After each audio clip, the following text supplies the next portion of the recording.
ओडिशावासी आपण मैंने जानते कि नवीन बाबू हेले जड़े ब्रांड लोक आउ यही कथाटी मु कहूनी नवीन बाबूंर जड़े बुला कुकुर कहूँ आपण मैंने शुणिदे जातु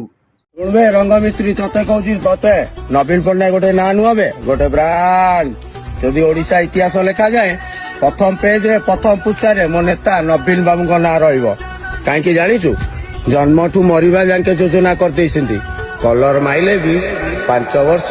कम हम देख भाई बीजेपी सरकार ना रे तू जिते भी खराब कहले क्या भी किसी फरक पड़ोनी कहीं बीजेपी सरकार भल कि खराब सारा ओडिशावासी को जना अच्छी आउ बाकी रहा नवीन बाबू कथा नवीन बाबू हेले जड़े ब्रांड लोक मु भी कहूँ नवीन बाबू हेले जड़े ब्रांड लोक कहीं गोटे अण ओडिया पांडु हाथ में नवीन बाबू सारा ओडिशाटा को टेकी देइथिले सेथिलागि नवीन बाबू हेले जड़े ब्रांड लोक नवीन बाबू थिला अवस्था महाप्रभु श्री जगन्नाथ को गाँ दाड़े बुलेकरी भिक मगाऊे से नवीन बाबू आज जड़े ब्रांड लोक खाली सेतिक नुहे नवीन बाबूर किसी कुजी नेता लोक लगे साधारण लोक को दिन दीपर हाणुले से नवीन बाबू आज जड़े ब्रांड लोक आउ बाकी तो जब विश्वास भरोसा होनी ताहले मु ओडिशावासी को रिक्वेस्ट करुच्ची ओडिशावासी आपण मैंने कमेंट रे जणाई दे जातु नवीन बाबू जड़े ब्रांड लोक ना नन ब्रांड लोक तापर बुला कुकुर सबकिछि बुझीजिव रही ओडिशावासी जय जगन्नाथ जय श्रीराम।